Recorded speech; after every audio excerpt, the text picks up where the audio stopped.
Hello, my bookish babes and baddies, and welcome back to episode 7 of our 12 days of Bookmas.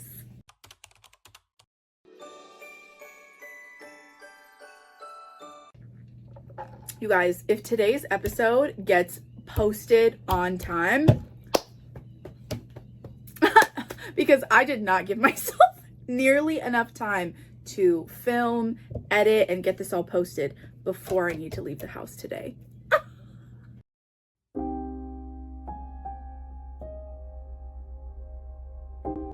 William Morrow and Harper Audio present He Knows When You're Awake, a naughty or nice novel by Alta Hensley.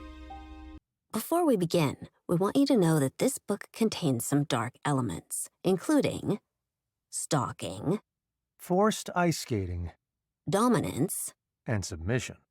forced proximity, Painfully cute Christmas puppies. voyeurism, Exhibitionism. hidden cameras, possessive love, Graphic sex with BDSM elements. and the wearing of light-up Christmas sweaters. Now we gotta proof them. Now we're making a homemade loaf of bread. So enjoy thoroughly. But proceed with caution.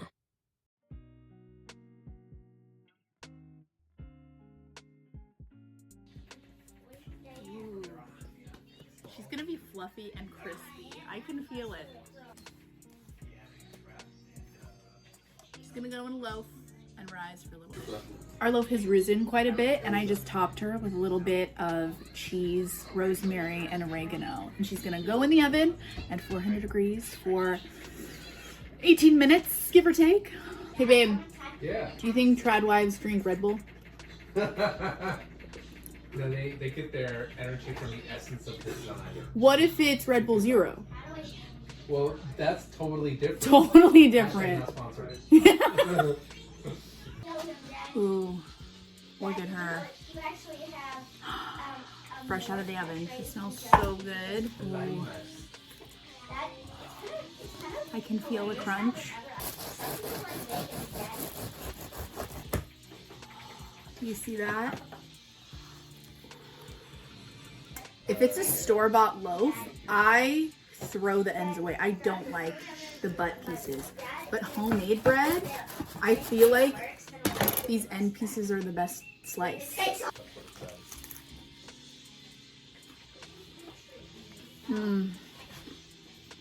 Hell yeah.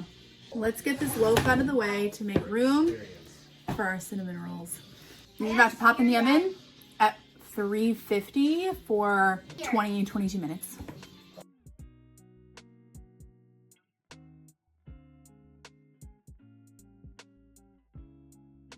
All right, pumpkin spice cinnamon rolls, taste test.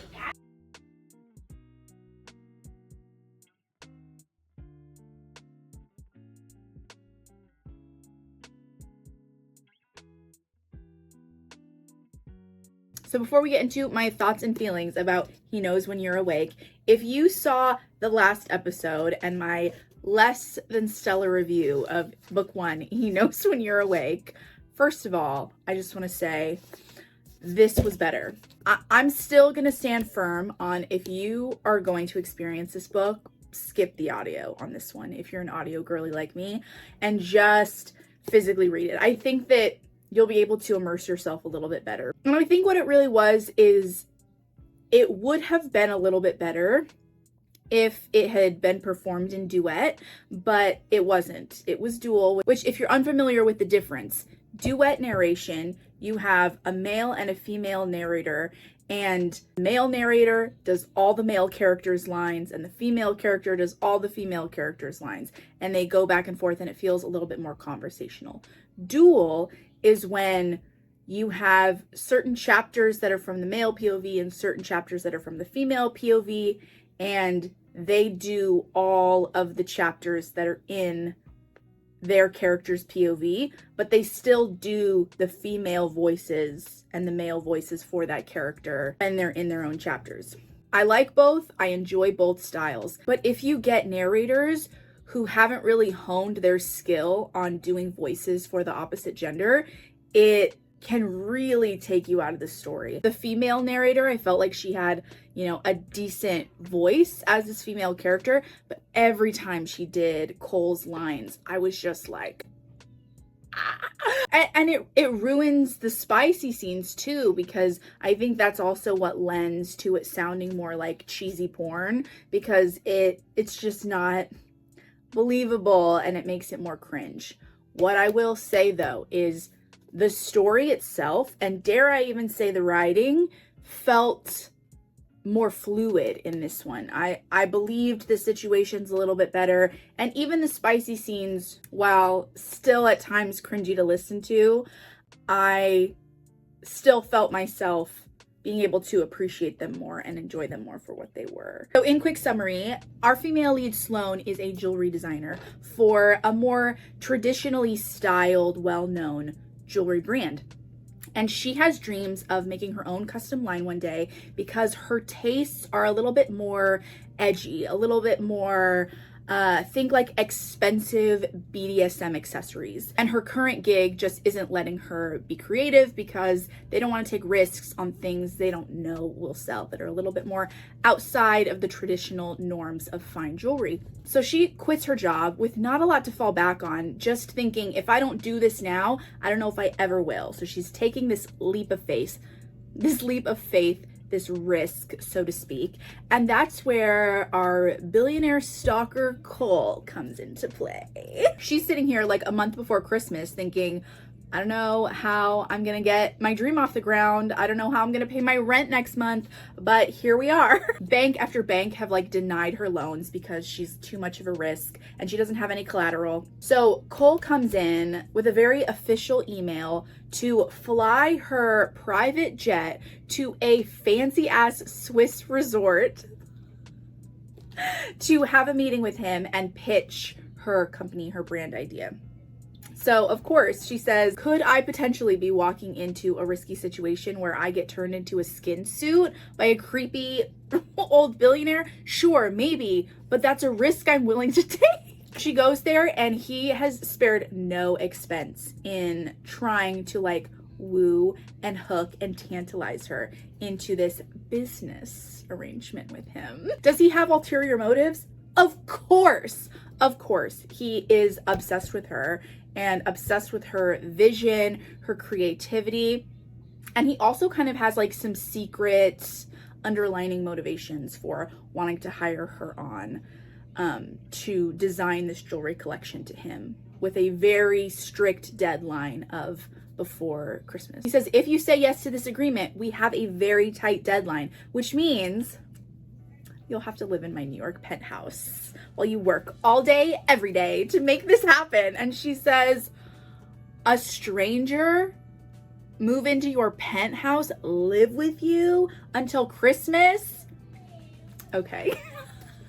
And it's like classic enjoyable billionaire tropes where he buys her designer clothes, he like pays attention to the things that she likes. She walks into this penthouse and here's where I'm like, girl, the writing was on the wall. He knew what her apartment looked like and had designed her fancy bedroom in his New York penthouse to be similar to her apartment, so it was comforting.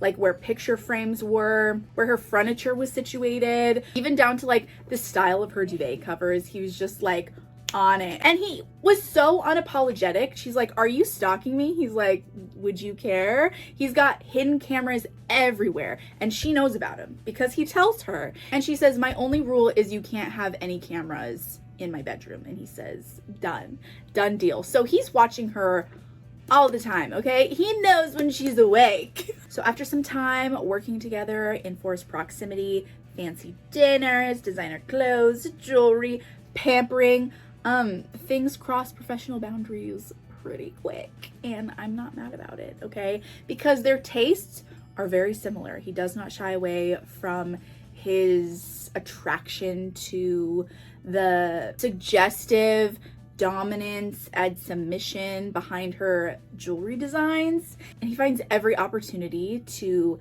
test these boundaries while also giving her plenty of space to make the decisions for herself. So like the first time they have their encounter, she's like ready to give it all up, and he's like, okay, but I'm gonna back away and give you time to think about this, because once you say yes, it's KO. It's over, baby girl. And I love that because it's him giving her that autonomy while still maintaining his dominance. It was hot.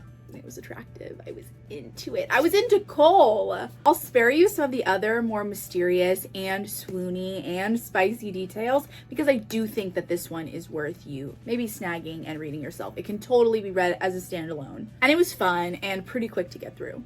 Thank you so much for watching. If you like this video and want to see more from me, consider liking, leaving a little comment, subscribing, and hit that little notification bell so you don't miss out on any more of my Bookmas shenanigans. So Merry Bookmas and happy reading.